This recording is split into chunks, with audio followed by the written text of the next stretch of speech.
Every shepherd knows not every story gets told, but this one needs to be.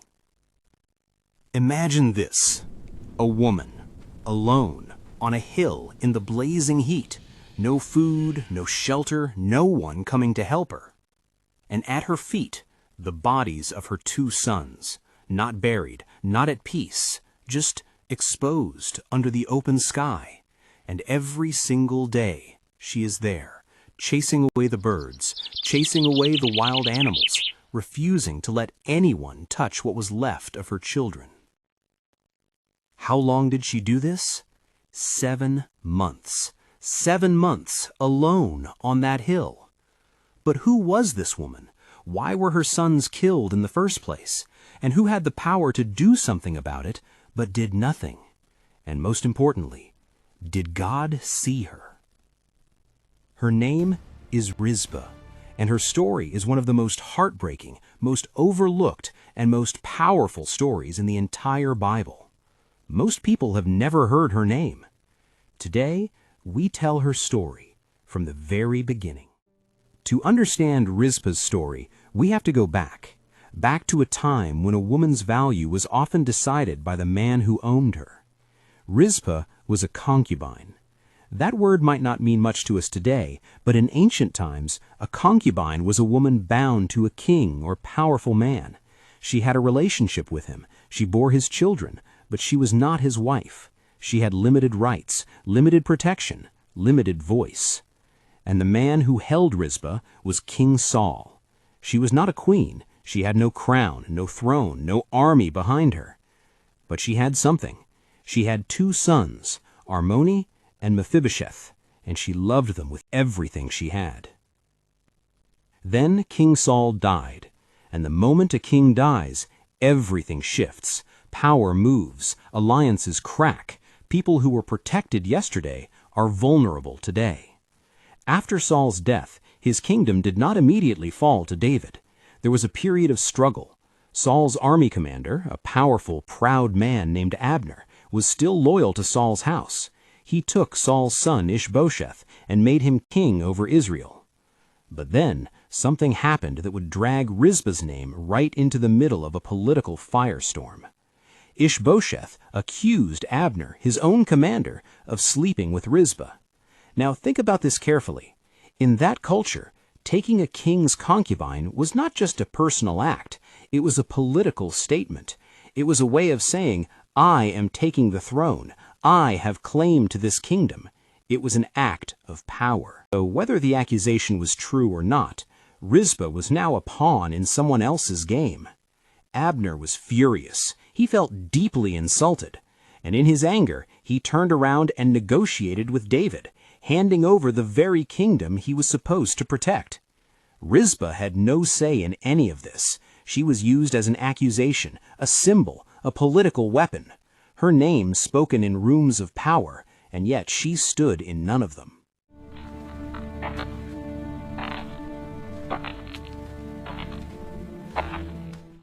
Years pass. David is now king over all of Israel. But something is deeply wrong. A famine hits the land, not for 1 year, not for 2, 3 years. 3 years of no rain, 3 years of failed harvests, 3 years of hunger. And David does what every leader must do in a crisis. He goes before God. Lord, why? Why is this happening to your people? And God answers, it is because of Saul and his bloodthirsty house, because he killed the Gibeonites. Now here's where the story gets deep. The Gibeonites were a people that Israel had made a covenant with, a sworn promise going all the way back to the time of Joshua. God takes covenants seriously. They are not just words, they are binding. But Saul, in his zeal, perhaps thinking he was doing God's will, had tried to wipe out the Gibeonites. He broke the covenant. He shed innocent blood. And now the land was mourning it.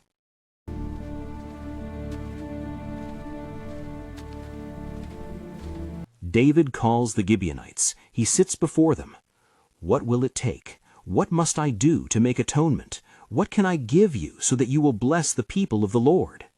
The Gibeonites do not want silver. They do not want gold. They want blood for blood. Hand us 7 of Saul's sons and descendants. We will hang them before the Lord at Gibeah of Saul. 7 men, 7 lives, and David agrees. He spares Mephibosheth, Jonathan's son, because of the covenant he had made with Jonathan. But the other 7 are handed over. And among those 7 were the 2 sons of Rizpah, Armoni and Mephibosheth.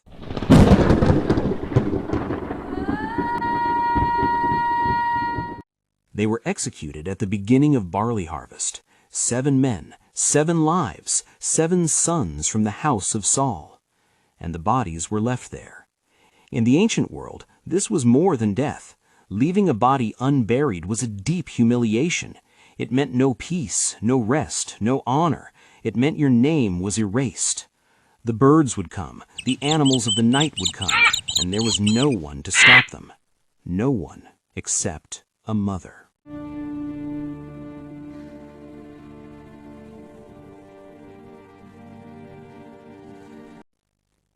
Rizpah took sackcloth and spread it out on a rock.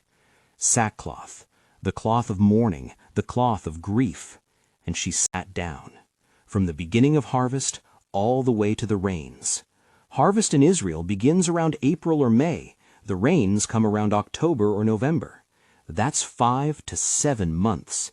5 to 7 months on a rock, in the blazing heat of summer, in the cold nights, through storms, through hunger, through exhaustion. By day she drove away the birds of the air. By night she drove away the wild animals. She did not leave. Can you imagine the sound she heard at night? The jackals in the distance, the rustling of wings in the dark, the wind cutting across that exposed hilltop. Can you imagine the loneliness, the grief that must have settled so deep in her bones that she could no longer tell where the grief ended and where she began? These were her sons. She had held them. She had raised them. She had loved them. And now she could not save them, but she could do this. She could protect what was left of them. She could make sure their bodies were not dishonored.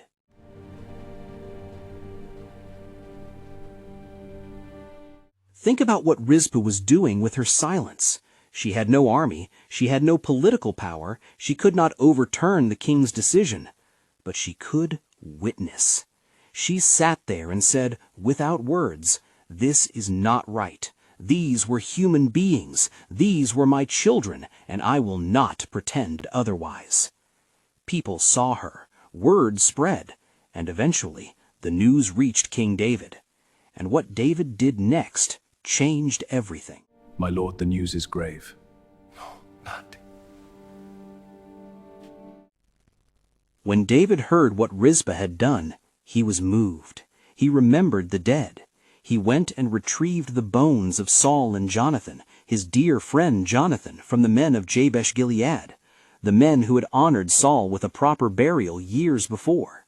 And then he gathered the bones of the 7 men who had been executed, including the bones of Rizpah's 2 sons, Armoni and Mephibosheth, and he buried them all together in the tomb of Kish, the father of Saul, in their homeland, with honor. And then the Bible says something that stops you in your tracks. After that, God answered prayer on behalf of the land. The famine ended. Rizpah's vigil had moved a king, and God was watching the whole time. So what does Rizpah's story teach us? First, it teaches us that love does not require permission. Second, it teaches us that God sees the overlooked. If you're sitting in a place today where no one sees you, where no one acknowledges what you have lost, where the weight feels impossible, remember Rizpah. She sat on that rock and said, without a single word, "I believe someone will eventually see this. I believe this matters. I believe love is worth protecting even when it costs everything." And God saw her. He sees you too. If this story moved you, share it. Someone needs to hear the name Rizpah today. Someone needs to know that the forgotten ones are never forgotten by God. Until next time, every shepherd knows not every story gets told, but this one needed to be.